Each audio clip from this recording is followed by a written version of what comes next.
And in this final passage, my ever-present, ever-faithful friend Fernando, in a relationship that is not at all creepy, while he watches me read and waits patiently for me to explain what I've read, I tell him that I've just read a passage about how you can rehab over-farmed land by planting a variety of plants and by sowing a variety of microorganisms. So there's two possible, conjoined parts of a solution. The rehabilitation of land damaged by agricultural overproduction can be accelerated by means of a two-pronged strategy. Yeah, microorganisms and the variety of plants.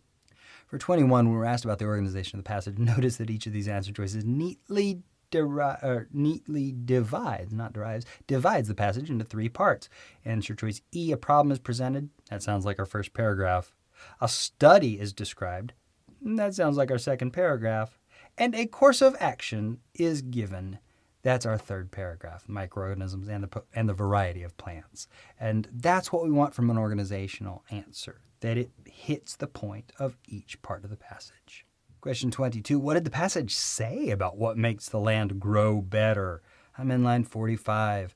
That grew better because the fields farmed for many years are overrun with aggressive disease organisms. So it grew better in the non-farmed fields. Land that's been farmed is usually overrun with harmful aggressive organisms. I mean, the passage just said it in exactly those words. 23, if you're going to replace the topsoil, what do we say about replacing the topsoil? It's the quickest way to restore, I'm in line 12, heavily fertilized land is to remove and replace the topsoil. So what would you be replacing it with? Something that hadn't been fertilized. That's the whole point of the endeavor. Answer choice D, they're replacing with something that does not contain large amounts of fertilizer. Question 24, why does the author tell us that I'm in line 16-ish, that the damaged ecological systems will restore themselves very gradually over time? Why say it? Because it raises the whole reason for everything else that we're doing. Yeah, they'll restore themselves very gradually over time, but isn't there something we could do to speed it up? Describing the circumstances surrounding and motivating the Netherlands study. Yeah, it's raising the question, isn't there something we could do to speed it up? Question 25, when would it be least advantageous? Well, the first paragraph told us when. I'm in line 12. The quickest way to restore it would be to remove and replace the topsoil. It's just impractical on a large scale.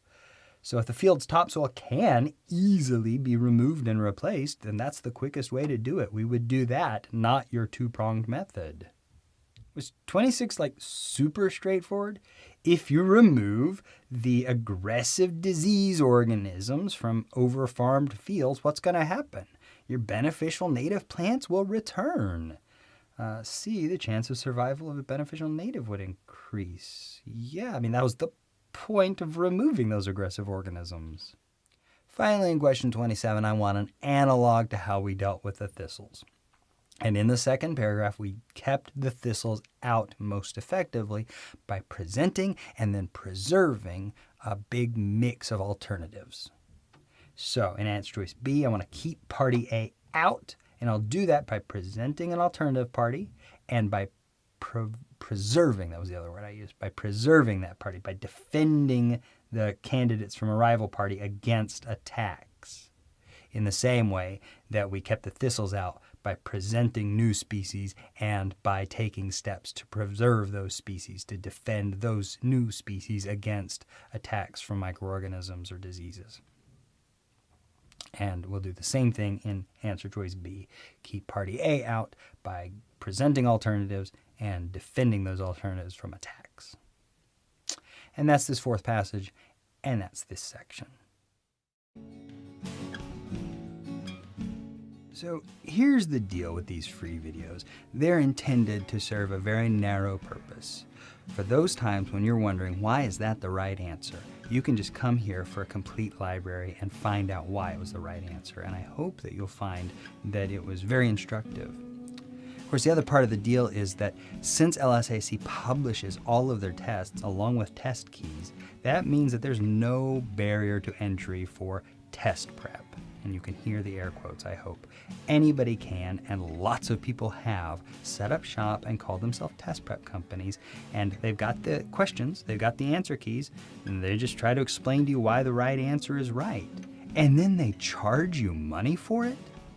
That is wrong. I want to put a stop to it. I want to sweep the legs right out from under them. It is bad for you. It's bad for me too. So if you want to know what the right answer is and why the right answer is right, I want you to be able to come here and find it out for free without paying anybody for it. That's very different from what I do in the paid course. What I think has value about what I do is that I can tell you ahead of time what every question wants from you, what to expect from the right answer, how to formulate a right answer, and then how you can expect wrong answers to sound, so that you know before you ever open up a test book exactly what to expect. And all the practice videos that are part of the paid course are just me putting that theory into practice. It's just the rubber meeting the road. In other words, I'm going to show you, based on what we've done before, how we're going to react when it comes up next time. And that bit, knowing what to do the next time you see something, that I think is worth paying for. And if you agree, I'd love to have you in the course. And if not, that's fine too. Don't pay anybody to explain why right answers are right. Just watch these for free. Enjoy.